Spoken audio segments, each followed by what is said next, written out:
twisted family relations, He's saying, my son threatened to kill me. and questions about the victim himself. I'm going to take control of the situation. When a family's at war, all bets are off. This case is a made-for-TV movie. What the heck's going on? Plus, a mother's search for family history and the dark secret it unleashed. They are warning others about Convicted felon. A man from their past, And he gave me this just sort of evil smile. now a part of their present. Everything that you knew to be true all of a sudden wasn't. Strange relations. And a bank teller forced to strap on a bomb to rob her own bank. But is she the pawn or the queen? It was just like money everywhere. He's filling holes before we even find him. Secret intentions. Welcome to 2020 on ID. I'm John Quinones. Sometimes people surprise us in the most troubling ways. A neighbor, co-worker, even a spouse harboring deep and disturbing secrets. Coming up, 3 stories of ordinary people plotting shocking deceptions. First, a mysterious shooting on the highway. It appeared to be a case of road rage. But as Gio Benitez first reported in 2014, peel back the layers, and a tale of twisted family relationships emerges, where everyone takes sides and someone decides to get even. Las Vegas, 4:30 a.m. on a brisk November morning. As the party on the Strip winds down, Robert Bessie is putting pedal to the metal on Interstate 15, hurrying to his job as a heavy machine operator at a landfill out in the Mojave Desert. Suddenly, he's got company. I'm about midway into my commute. A vehicle comes onto the highway. They just kind of hang right there. As I turn my head, I hear a pop. The car speeds off as quickly as it appeared, and it takes Robert a few moments to realize what's happened. In the corner of my eye, I could see that my rear window was blown out. At that point, I feel some blood on the back of my neck. I can feel the spent ammunition, the bullet. So I call 911. Well, I'm bleeding like hell. I feel I'm not. What was it that you noticed right away about that car?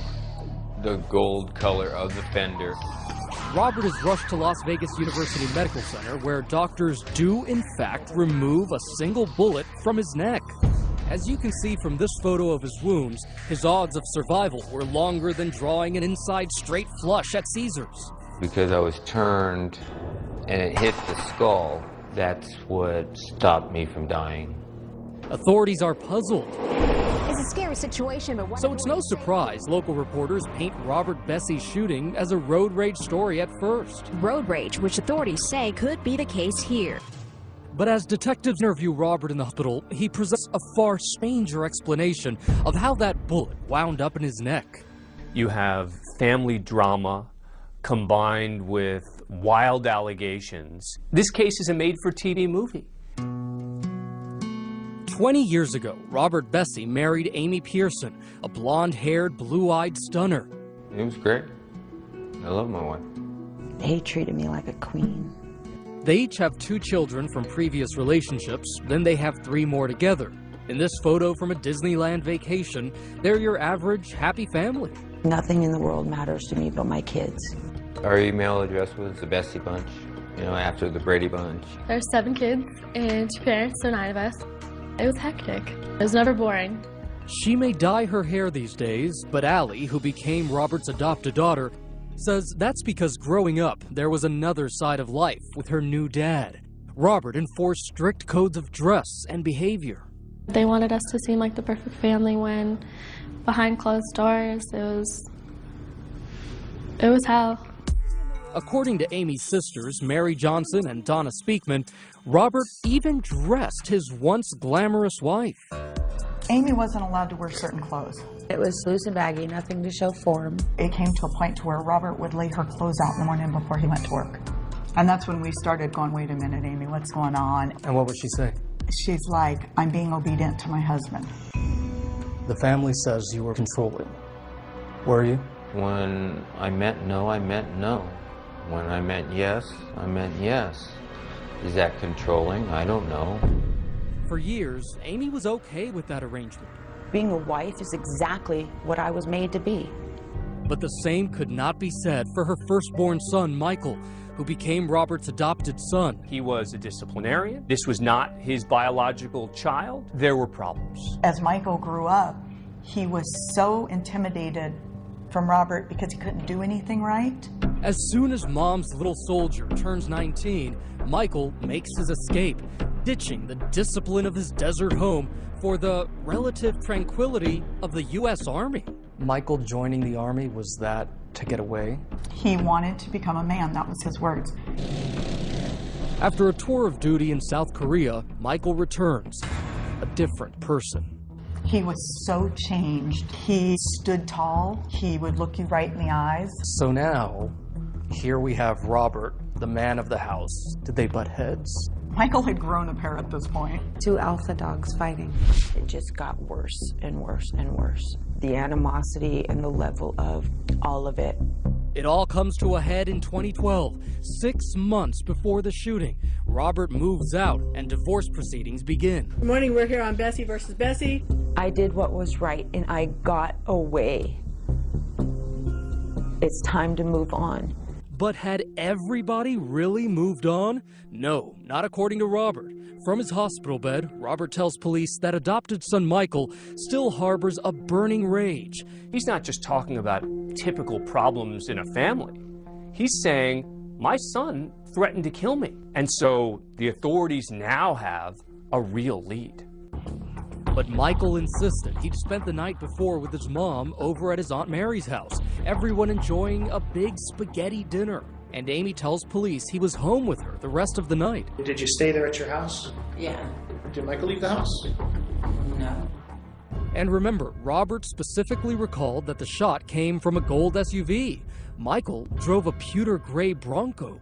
The shooting remains a mystery until a tip breaks the case wide open.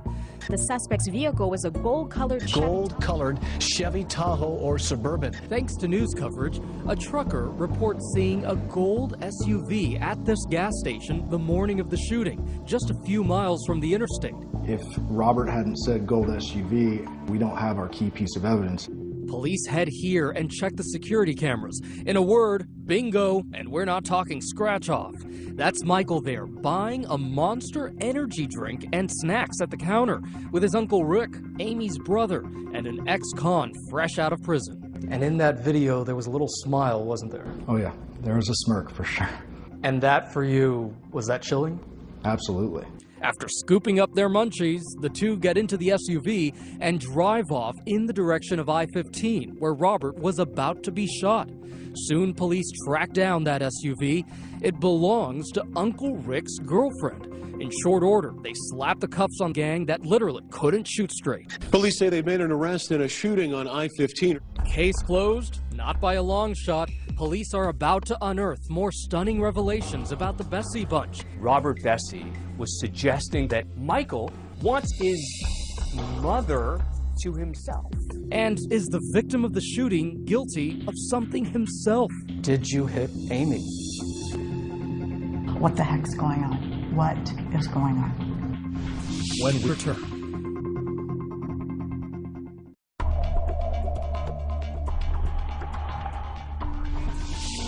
21-year-old Michael Bessie, another man identified as Richard Pearson, is arrested on attempted murder and battery charges. Even after Michael Bessie and his Uncle Rick have been arrested in the attempted murder of Michael's adoptive father, Robert. Investigators are just scratching the surface of this case. This case kind of got out of control quickly. That's because Robert has made a most disturbing allegation, telling police Michael has an unnatural relationship with his mother, and describing a letter Michael had written to Amy with the phrase, "I miss touching you."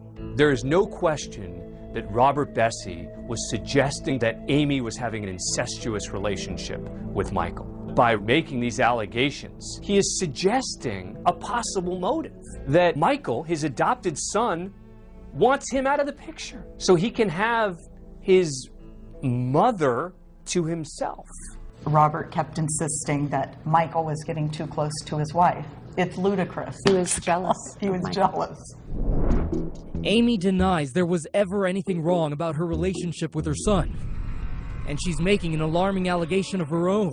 She claims Robert wasn't just overbearing, he was physically abusive for years. It went on for a while. It went on for quite a while. So why did you stay with him? Where was I supposed to go? What was I supposed to do? She says she'd finally had enough when Robert gave her these bruises in a big blowout 6 months before the shooting. He went off, and it was where I was on the floor with my hands and legs in the air telling him I just want to get up. I couldn't even breathe anymore. Amy's abuse allegations are backed up by Michael and by Amy's sister. So what does dear old dad say about all this? Did you hit Amy?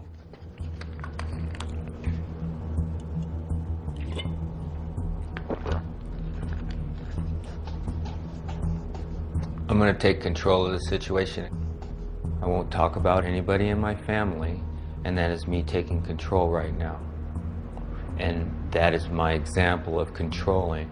You won't say whether I did you hit anyone or not. We're not talking about that.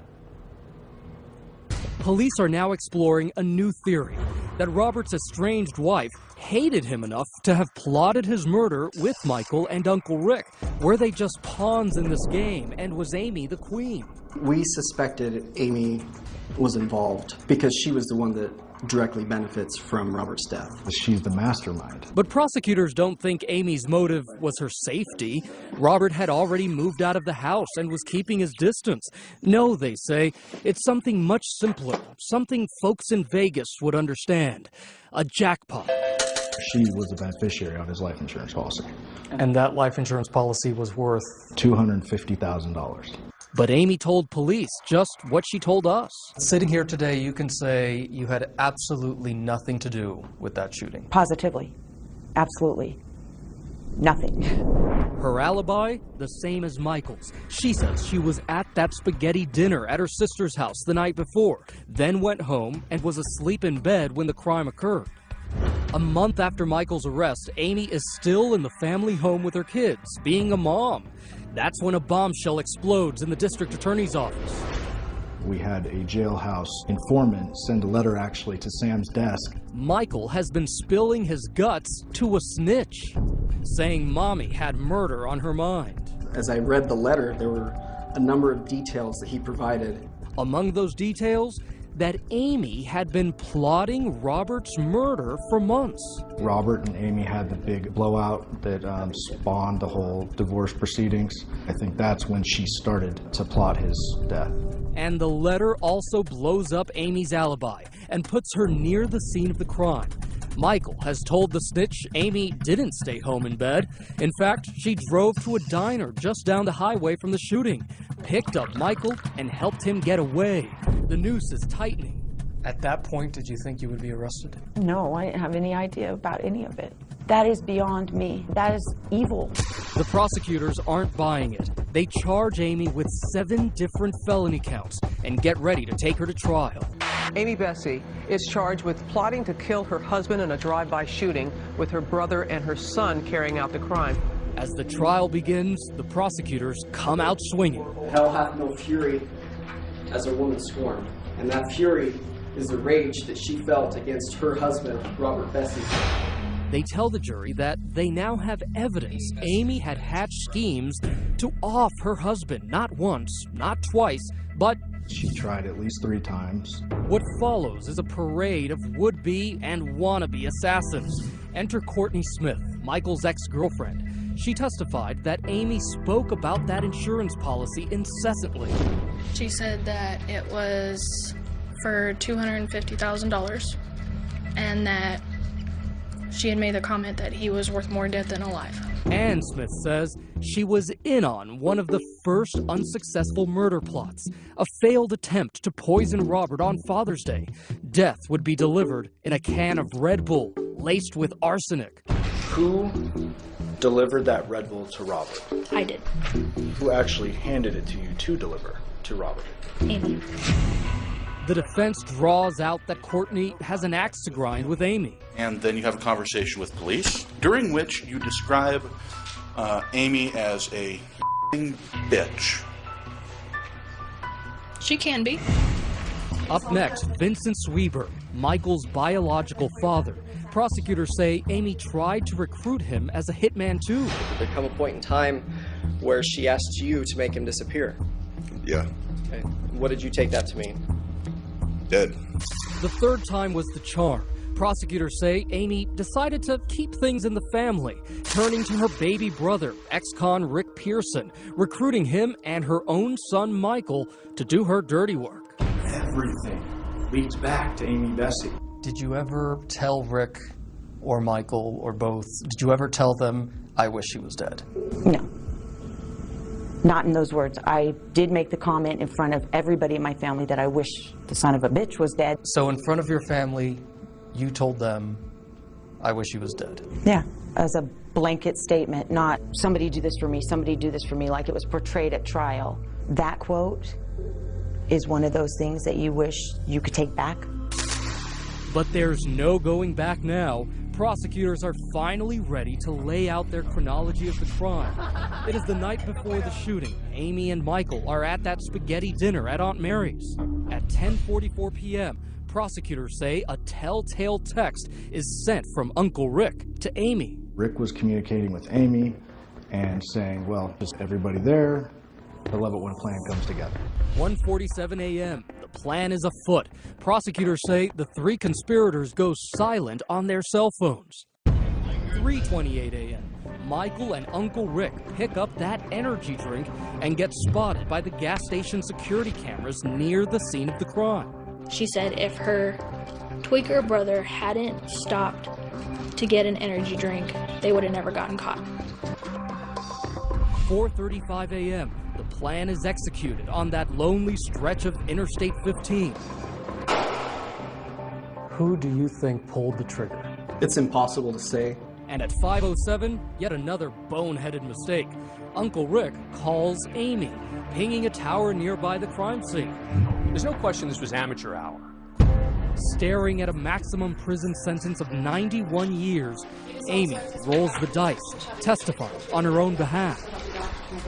I said that I wanted him dead. That's different from what you're saying. But now she flip-flops. No, she didn't just go home from that spaghetti dinner and go to bed like she told the cops.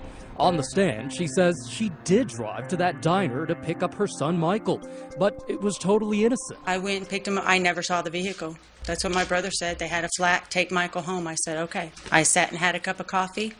Okay. And took my son home. Amy continues to proclaim her innocence through a 2-week trial. Did you participate in any way in the attempt on Robert Bessie's life? No, I did not. But the Vegas jury doesn't go for it, returning a verdict in time to make it home for dinner. Guilty of conspiracy to commit murder. Miss Bessie, I've given great thought to this. The judge sentences Amy to 14 to 44 years. Michael and Rick plead guilty. They declined our requests for interviews. As for the matriarch of the Bessie bunch, well, she's okay with how things turned out. She says these concrete walls and barbed wire fences are actually an upgrade from her old ball and chain. I might be in jail, but for the last 20 years, I've been in prison. So for me to have the freedom of my own will, instead of a will being imposed on me on a daily basis, there's a freedom in that. Amy Bessie will be eligible for parole in 2019. As of 2015, she's appealing her conviction. Michael Bessie was sentenced to 10 to 26 years for his part in the murder plot. Rick Pearson was sentenced to 12 to 30 years. And Michael's ex-girlfriend, Courtney Smith, who testified that she delivered that arsenic-laced Red Bull to Robert, later pled guilty to accessory to commit a felony and was sentenced to 3 years probation. As for Robert Bessie, he says life is great, that he and his 3 kids are moving on. Up next, a convicted felon with a disturbing past. Tom kidnapped this young woman. We were so scared we would walk on the other side of the road. And a legacy that could haunt for years to come. This wasn't a mistake. This was done intentionally. When we come back.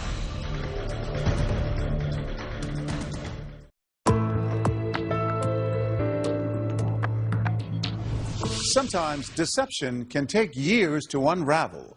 For the woman you're about to meet, a simple act would uncover a shocking secret more than 2 decades in the past. And as Cecilia Vega first reported in 2014, it would shake the very notion of what defines her family.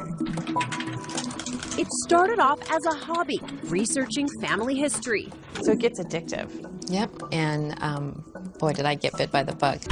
But what Pam Branham uncovered would reveal an unthinkable secret about her 21-year-old daughter. It involves a fertility clinic and a monster unleashed from the grave. Stunning story, bizarre story. They are warning others about Convicted felon. It shakes your world, absolutely, because everything that you knew to be true all of a sudden wasn't. You know, you're like pinching yourself going, this is like the worst dream I've ever had. I'm going to wake up, and it didn't happen. It happened. It happened. It happened in Salt Lake City. Newlyweds John and Pam Branham are trying to start a family with no success. So as a last resort, they go to a fertility clinic here on the campus of the University of Utah. A friendly lab technician shows them a photo collage above his desk of babies conceived by artificial insemination. You know, I just looked at those pictures and I thought, this is going to be it. Maybe this is going to happen for us. But something about the lab tech doesn't sit right with John. I remember handing him the sperm specimen, and he gave me this just sort of evil smile. It just made the hair on the back of my neck stand up. I thought, whoa. John's reaction is soon forgotten, though, with the arrival 9 months later of a beautiful baby girl, Annie. Couldn't have been happier. Not a creature was stirring.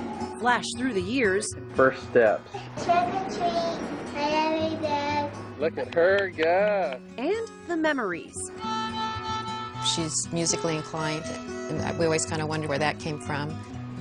Annie grows into a beautiful, bright young woman, a college whiz kid who studies astrophysics and surprises her parents with her gift for math.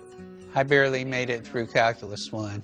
Well, in Annie's second year of college, she was doing Calculus 3, making A's, and I'm thinking, there's a recessive gene at work there, right? With her nest now empty, Pam picks up a hobby and gets hooked on researching the family tree. She'd be up to 2 or 3 o'clock in the morning doing this.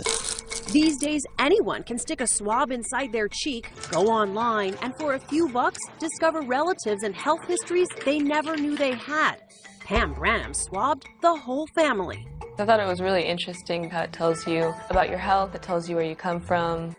As expected, when the results come back, you can see how it's totally lit up. Pam finds that Annie shares 50% of her mom's DNA. But what about her dad? And it said that they shared 0 DNA. I was in a panic. You know, I was in a complete panic. Annie walked through the door, didn't say a word, gave me a big hug, started sobbing. I think it took a very long time for it to sink in. What was it that sunk in? Trying to comprehend what it meant that he wasn't my biological father, and then who is. The Branhams say they couldn't get answers from the university. It would take a DNA detective to get to the bottom of it. They wanted to know what her biological heritage was on her paternal side. Finding biological fathers is a specialty of C.C. Moore, a genetic genealogist in Southern California. Desperate for answers, Pam sends her an email. This is right up my alley. She tells Pam to send Annie's DNA to multiple online databases. And in this type of work, we always say if we can find a second cousin or a predicted second cousin, we're pretty much in business. We can usually solve the case. Moore's hunch pays off, and the plot thickens with a single match between Annie's DNA and this total stranger in Minnesota, Arla Evans. What this retired school secretary knows will blow open the whole story. She asked me if I had a relative that might have donated sperm, and I said yes, as a matter of fact, I did. And I said, well, can you tell me where he lives? And I said, well, he lived in Salt Lake City a lot, and I know he used to work for a fertility clinic there. And I thought, okay, that's it. That's it. That relative was Carla's cousin, Tom Lippert. Pam and Carla exchange photos, and suddenly, pieces of the puzzle start falling into place. When I first saw Annie's graduation picture, it looks almost identical to Tom's graduation picture. When I saw that photo, I just knew that Tom was the father. She also recalls some things that might explain Annie's interest in music and her college ambitions. Well, Tom was very talented. He was very intelligent. He went to Notre Dame Law School. He was also musical. And I looked at those pictures and I recognized him.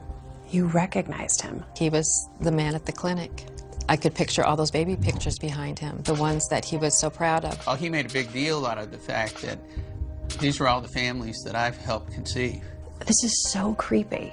Picturing him sitting next to that wall is chilling. And I just thought to myself, this wasn't a mistake. This was done intentionally. But the story dead ends in a cemetery. Tom Lipp died in 1999. Case closed. Until, that is, Carla Evans drops a bombshell. And said, Pam, there's something I need to tell you, and I want to be totally upfront with you about who my cousin was and what he did. Tom kidnapped this young woman. That's right. Tom Lippert was a convict, a kidnapper who gained national attention in 1975, sentenced to 6 years in prison for abducting a young woman. The details would unhinge everyone. He held her for 3 weeks, sometimes in a metal-studded box. For me, that was as devastating almost as finding out. After getting out of prison, Lippert married a nurse, Jean, and settled in this quiet Salt Lake neighborhood. He terrorized the neighborhood kids. We were so scared we would walk on the other side of the road. Tessa Murdoch says Lippert threw rocks, broke windows, and even made the local news. Did you throw these rocks last night? Absolutely not. I never knew why he hated kids so much. Ironic, because hating kids didn't stop him from conceiving them, allegedly swapping his sperm for that of patients while working as a lab tech in the fertility clinic at the University of Utah. At the time, the clinic did not do criminal background checks on prospective employees. We are deeply sorry for any anxiety this has caused to our patients. The university admitted that many lab records were destroyed. They can only guess how many sperm samples were handled or mishandled by Tom Lippert. DNA detective Cece Moore created a blog that's already gotten responses from at least 5 more possible Lippert offspring, who'd be Annie's half-siblings. You think there are other families out there right now who were duped just like you? I know it. I know without a doubt. I'm starting to hear from them. I wouldn't wish this on any other family. Still, the Branhams know their turmoil is far outweighed by the one beautiful blessing that came out of it, their daughter, Annie. What have you learned about yourself, about your family? That we're just the same. My dad is my dad, regardless of whether or not he's biologically related to me. He's the one who raised me.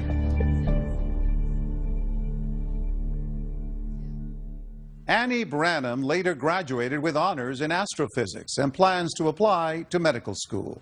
The fertility clinic the Branhams used closed in 1998. The University of Utah Medical Group reported that while several other families have come forward for testing, as of 2015, none have been matched to Tom Lippert. They continue to offer free DNA testing to concerned patients. None of the families who contacted Cece Moore have been matched to Lippert either. However, as of 2015, the Branhams say they did discover one person who matched Annie's DNA.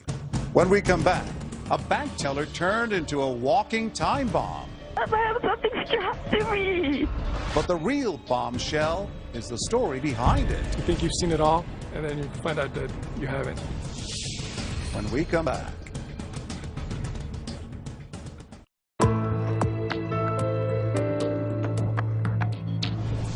A brazen robbery caught on tape. A panicked employee, bombs strapped to her body, forced to steal from her own bank. But as Jay Shadler first reported in 2014, that's just the beginning of this explosive story.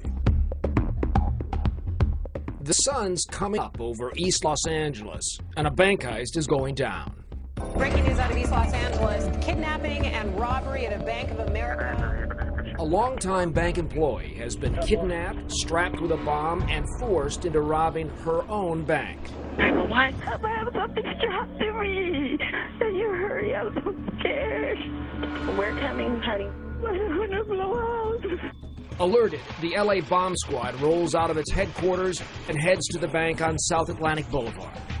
This would be the highest threat level. Bomb Squad veterans Joseph Acevedo and Rob Harris. There's helicopters, there's police cars, people were pushed way back. The hunt is on for 2 bank robbers who strapped. Local reporter Rob Hayes is covering the heist for KABC. We're shooting from far, we had the chopper up, and we're just kind of waiting for this thing to play out. We have an innocent victim that's lives in danger. Our #1 priority is to get to that person. The victim is Aurora Barrera, an assistant manager for the bank and an LA native. At 8:20, with the bank still closed, surveillance cameras inside and out show Barrera carefully following the kidnapper's instructions, enlisting the help of the only other employee in the bank as she empties the vault and tosses 2 bags with $500,000 out the side door. At the very moment Aurora is dropping the bags out this bank door, a getaway car is pulling up on this side street. The robbers have timed this perfectly. We know that because one of the robbers spoke exclusively with 2020. It was like one of those moments where you have no control over your body. You're just in shock. It was just like money everywhere. Brian Perez has been recruited into this heist by his friend Richard Menchaca, who drove the first getaway car. Perez says the money is now transferred to his car to keep police off their trail. The handoff takes place at this car wash right around the corner from the bank. So he opened my door and he pretty much threw all the money in the back of the car. You're sitting in a car wash, looking in the back seat. With over $500,000. Yeah. And he closes it up? Yeah. And then what? He tells me to go. He slapped the car like, get out of here. Back at the bank, the bomb squad begins the delicate but dangerous work of removing the bomb from Aurora Barrera's body. She was sitting in a chair at the desk, just saying, please, please, please, I don't want to die, I don't want to die. We saw a black cylinder object below her rib cage, and then we could see a cable. And some electrical tape. That is how it was connected to her body. After calming Barrera, the device is gently removed from her. That's her finally walking free from the bomb and the bank. Now the device is isolated and destroyed with the help of the squad's robot. I went back down with the bomb suit and I got down and pulled all the pieces apart and saw that there was no high explosives, there was no circuitry, it was not a bomb. Detective Harris signals code 4, meaning all is safe. The device is a fake, but an effective one. The robbers have made away with over $500,000 without ever having stepped into the bank. Where did the money go? It's a great question. This is Special Agent Black. FBI Special Agent Nicole Black and Huntington Park Detective Joe Settles are the first to interview Aurora after the heist. She was emotional during the interview. She would go into trying to describe the events, how scared she was at the time. I took a shower and... Slowly, the single 32-year-old woman recounts her early morning abduction. She got up in the morning, got ready for work. She went out to her garage as normal, and once she opened the garage, she was accosted by 2 black males. They told me that they've been following me, that they knew where I worked, and that I better do everything that they tell me to do. Held at gunpoint and forced to tape some sort of device on her stomach. Told me to strap it to myself. He gave me the tape. You put it around my waist and have some wires. I just saw wires and scared.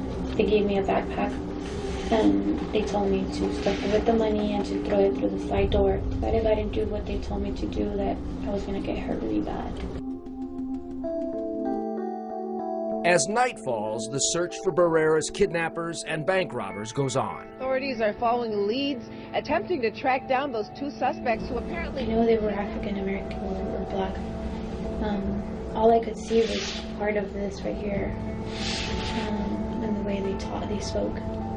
But Barrera's memory is vague, and police begin privately questioning whether she was the pawn in this high-stakes game, or perhaps the queen. Stay with us because this bank heist is about to turn into a Bonnie and Clyde whodunit.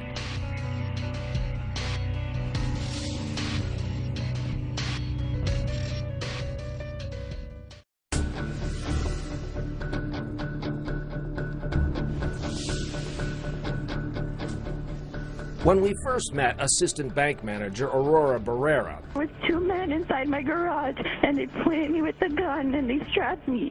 she had a bomb strapped to her. That's her walking through the bank with the device under her shirt.